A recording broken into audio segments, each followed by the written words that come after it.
नमस्कार मेरे प्यारे विद्यार्थियों, हमारे YouTube चैनल पर आप सभी का स्वागत है। मेरा नाम केडी सर है। मैं हिंदी का अध्यापक हूं और मैं आपके लिए आज बहुत ही बेहतरीन तरीके से ट्रिक के साथ आपको मैं यहाँ पे हिंदी पढ़ाऊंगा।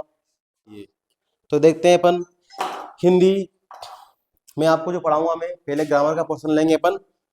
तो देखते ग्रामर का पोर्शन में सबसे पहले देखते अपन ग्रामर होती क्या है। देखो बेसिकली ग्रामर में अपन को थोड़ा बहुत तो नॉलेज होना ही चाहिए। जिस तरह से स्वर कितने होते हैं, व्यंजन कितने होते हैं और अंतःस्थ व्यंजन क्या होते हैं, कितने होते हैं, और संघर्ष व्यंजन किसे कहते हैं, स्पर्श व्यंजन किसे कहते हैं। ठीक है, तो ये चीज़ों का अपन को पता होना चाहिए क्योंकि ये बेसिक चीज़ें हैं और अपन इन चीज़ों को याद करेंगे और रखेंगे तो ही अपन हिंदी को सही तरह से समझ पाएंगे। तो अपन देखते हैं आज और हिंदी का सबसे आसान और सरल टॉपिक लेते हैं आपके सामने। ठीक है, तो देखिए आप, मैंने लिया यहाँ पे वर्ण विश्लेषण। अब वर्ण विश्लेषण होता क्या है ये समझिए आप। अब नाम से ही आप इसको समझ सकते हो एक तरह से, क्योंकि वर्ण मतलब अक्षर होता है और विश्लेषण का मतलब क्या होता है, बिखेरना, टुकड़े करना। ठीक है, तो देखिए जैसे वर्णों को अलग अलग करके लिखना क्या होता है, वर्ण विश्लेषण कहलाता है। मतलब वर्णों को अलग अलग करके लिखना ही वर्ण विश्लेषण कहलाता है। शब्द का प्रत्येक वर्ण किस व्यंजन और किस स्वर से मिलकर बना है।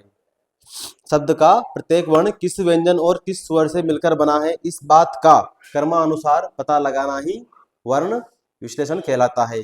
तो देखिए क्या होता है ये, आगे देखते हैं।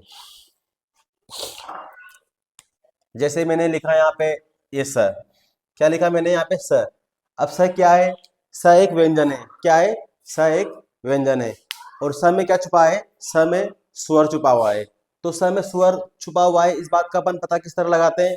तो देखिए आप स की ध्वनि बोल के देखो, स पीछे आवाज किसकी आ रही है, अ की। तो इसमें कौन सा स्वर है, अ। ठीक है, जिस तरह से हिंदी में 11 स्वर होते हैं और 33 व्यंजन होते हैं, तो हर स्वर व्यंजन को मतलब व्यंजन को लिखने में काम आता है। और स्वर बेसिकली मात्राओं के रूप में प्रयोग में लाते हैं अपन। ठीक है, क्योंकि ऐसा कोई व्यंजन नहीं है जिसमें स्वर का प्रयोग नहीं होता। तो देखिए अपन जिसकी बात कर रहे थे उसको पढ़ते हैं अपन। जैसे मैंने यहाँ पे लिखा, क्या लिखा, अनार। मैंने अनार लिखा। अब अपन को इसके टुकड़े करने हैं, किसके, अनार के। तो देखो आप, मैंने अभी कहा है आपसे कि हर व्यंजन में स्वर छुपा होता है। ठीक है, और स्वर तो स्वर ही होता है। तो इस जो मैंने शब्द लिखा अनार, इसमें अगर अपन इसके टुकड़े करें, इसका विश्लेषण करते हैं तो किस तरह करते हैं देखो आप। जैसे मैंने यहाँ पे अ लिखा, तो अ क्या है, अ एक स्वर है। क्या है, अ एक स्वर है। तो स्वर के टुकड़े थोड़ी होते हैं, तो स्वर तो स्वरीय से आएगा। इसके पीछे लगाएंगे धन का चिन्ह। ठीक है, इसको प्लस नहीं बोलते, कई बच्चे इसको प्लस बोलते हैं, लेकिन हिंदी के अंदर इसको प्लस नहीं बोलते, सिर्फ गणित में बोलते हैं प्लस। ठीक है, तो अपन यहाँ पे इसका प्रयोग बोलने में किस तरह करेंगे, धन के रूप में करेंगे। ठीक है, मैंने अ लिखा, ह धन। अब पीछे क्या आया, नाम। अब ना ना ना एक व्यंजन है, लेकिन इसमें कौन सा स्वर छुपा हुआ है, किसकी मात्रा लगी हुई है। तो मैंने यहाँ पे न में से क्या निकाल दिया, आ की मात्रा निकाल दी। तो ये व्यंजन स्वर रहित व्यंजन हो गया। ठीक है, तो न में से क्या निकल गया, आ। क्या निकला, आ। तो न धन आ। उसके बाद देखते हैं अपन, फिर धन का चिन्ह आएगा, फिर र आया। क्या आया, र। अब र में क्या छुपा हुआ है, र में अ छुपा हुआ है। क्या छुपा हुआ है, र में अ छुपा हुआ है। तो ये र धन अ। मैं आपको यहाँ पे बता दूं एक बार, जिस तरह देखो अपने स्वर जितने होते हैं ना, एक तो अ, आ, ई, बड़ी ई, ऊ, बड़ा ऊ, 11 स्वर होते हैं। हर स्वर की एक मात्रा होती है। जिस तरह मैंने यहाँ पे अनार लिखा, तो ये अ एक उदासीन स्वर है एक तरह से देखा जाए तो। ठीक है, और जैसे मैंने यहाँ पे ना लिखा, तो ना में अपने आप अपन को दिख रहा है, ना में कौन सा स्वर आ रहा है, आ, क्योंकि आ की मात्रा लगा हुआ है। ठीक है, तो अपन देखते हैं आगे। यहाँ पे लिखता हूँ मैं अजगर। क्या लिखता हूँ, अजगर लिखा मैंने यहाँ पे। ठीक है, आगे क्या है, आगे स्वर है, कौन सा है, उदासीन स्वर। ठीक है, आगे बाद में क्या आएगा, ज। ज में क्या निकलेगा, ज में हलंत लगते ही ज में से अ अलग हो जाएगा। ठीक है, फिर क्या आएगा, ग। ग में क्या आएगा, ग में हलंत लगते ही ग में से अ निकल जाएगा। ठीक है। फिर क्या आएगा, फिर र आएगा, र में से क्या निकलेगा, द में हलंत लगते ही इसमें से अ निकल जाएगा, ठीक है। जैसे मैंने यहाँ पे लिखा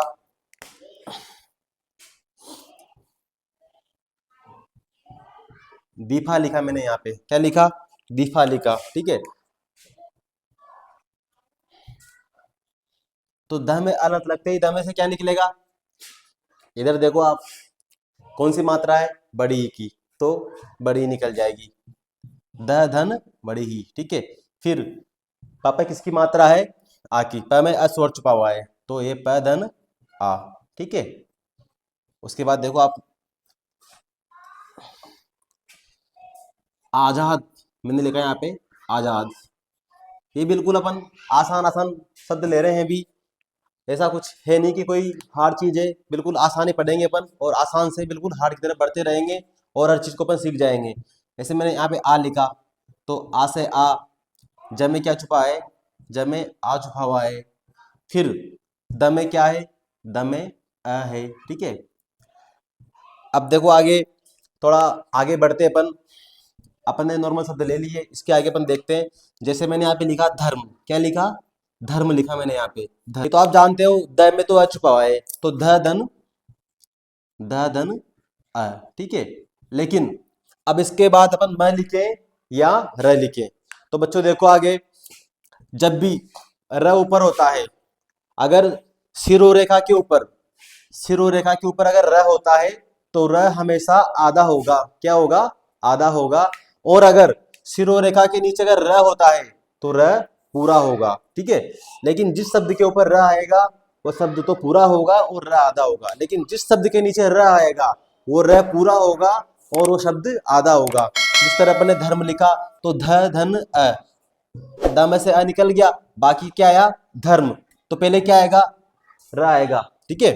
तो ये र कौन सा है, आधा है, इसमें अ नहीं है, ठीक है, ये स्वर रहित र है, ठीक है। आगे देखो म में क्या है, अ, ठीक है। इसके बाद देखिए अपन, आप देखो आगे, मैंने लिखा है विजय, क्या लिखा, विजय लिखा मैंने, ठीक है। तो विजय में क्या, कौन सी की मात्रा है, विजय में वह धन छोटी की मात्रा है। फिर ज में से क्या निकलेगा, अ निकलेगा। फिर ये में से क्या निकलेगा, अ निकलेगा, ठीक है।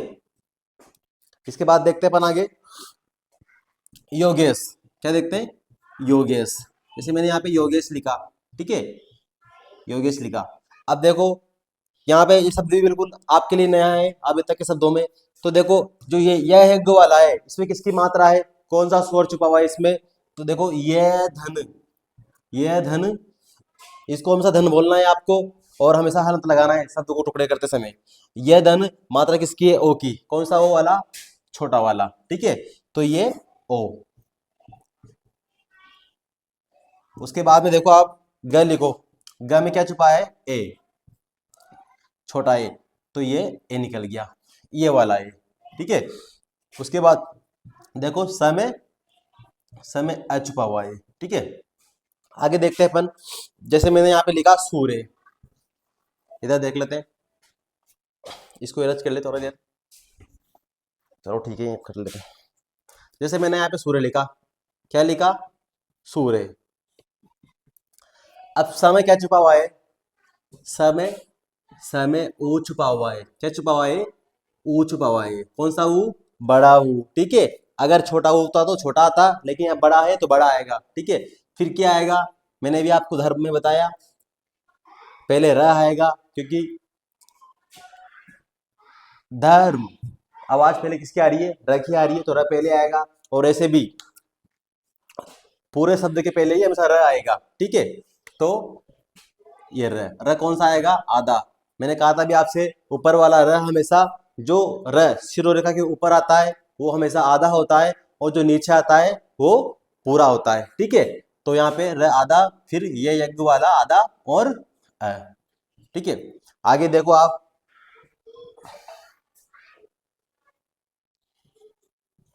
चर्म देखो, चर्म, यही भी वही सेम वैसा ही है, च र आधा आएगा, फिर म धन अ, ठीक है। इस तरह से अपन वर्णों को तोड़ते हैं। और आगे देखते हैं अपन। जैसे मैंने यहाँ पे लिखा उज्जवल, क्या लिखा मैंने? उज्जवल। क्या लिखा? उज्जवल। तो देखिए बच्चों, आगे उज्जवल में आगे तो बिल्कुल उगा उगा हुआ आएगा, क्योंकि वो स्वर है खुद, ठीक है। ये ज आधा है तो फिर ज आएगा, फिर ज आधा है तो आधा आएगा, क्योंकि इनमें स्वर नहीं है, ये व्यंजन ही मानो इनको एक तरह से, क्योंकि स्वर चीजें हैं। फिर वह आएगा, वह में क्या छुपा है? अ। फिर ल आएगा, ल में क्या छुपा हुआ है? अ। ठीक है बच्चों, इसी तरह देखते हैं अपन आगे। अपन को पढ़ना ही नहीं है, अपन को इनको याद भी रखना है, क्योंकि ये वर्ण विश्लेषण जो टॉपिक है ये संधि में सबसे ज्यादा काम में आता है, क्योंकि संधि करने के लिए अपन को वर्णों को तोड़ना पढ़ना पड़ता है, जोड़ना पढ़ना पड़ता है। तो ये चीज अपन को बेसिक रूप से सीखना बहुत जरूरी है। आगे देखिए, जैसे मैंने यहाँ पे लिखा स्कूल, क्या लिखा मैंने?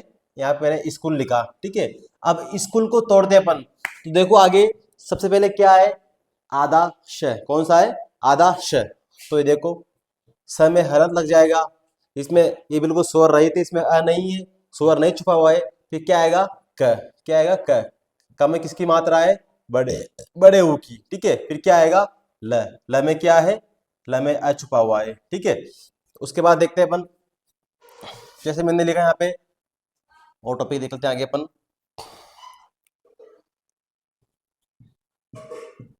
अलमारी,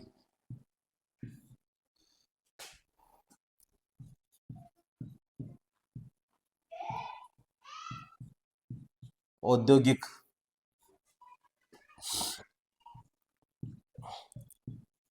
राष्ट्र।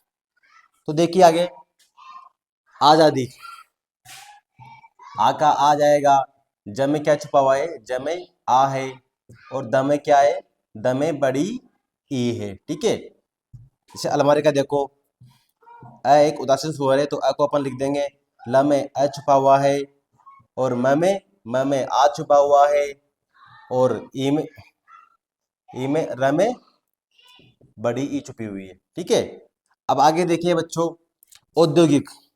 अब इसको अपन पढ़ते हैं अपन, देखो जैसे हो, ओ को तो आप जानते ही हो, ये सुअर है एक, ओ, ठीक है। उसके बाद देखो ये द, औद्यो। अपन इसको, कई बच्चों को इसकी शायद जानकारी नहीं होती, अपन कोई इसको औद्योगिक पढ़ता है, कोई औद्योगिक पढ़ता है, लेकिन रियलिटी में ये चीज अलग ही है। देखो आप, इसमें द छुपा हुआ है, कौन सा द?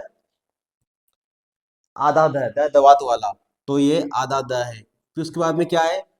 ये यज्ञ वाला है, इसमें क्या है? ये देखो, ये यज्ञ वाला। फिर इस पे मात्रा लगी है ओ की, ठीक है।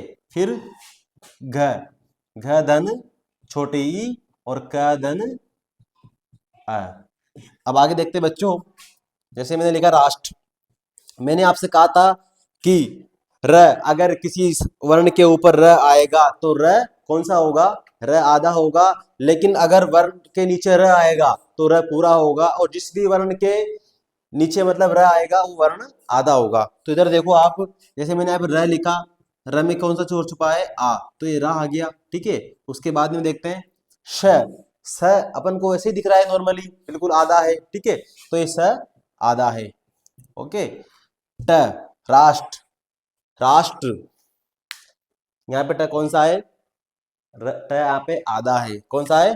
क्योंकि देख लो, ये इसमें हलंत लगा हुआ है, और र भी है, और मैंने कहा है जब भी र नीचे आएगा तो र हमेशा पूरा होगा, और जिस शब्द के ऊपर र नीचे आएगा वो शब्द आधा होगा, उसकी वैल्यू आधी होगी, ठीक है। तो यहाँ पे ट, ट आधा है, लेकिन र पूरा है, ठीक है। आगे देखते अपन, आशीर्वाद। क्या देखते अपन? आशीर्वाद। आशीर्वाद भी देख लो आप, आशीर्वाद कुछ बच्चे इस तरह लिखते हैं, और कुछ इस तरह लिखते हैं, ठीक है। लेकिन ये बिल्कुल गलत है, ठीक है, ये बिल्कुल गलत है, और सही मायने में बिल्कुल राइट यही है, ठीक है। तो इसके अपन टुकड़े करते हैं, आशीर्वाद के किस तरह टुकड़े होंगे?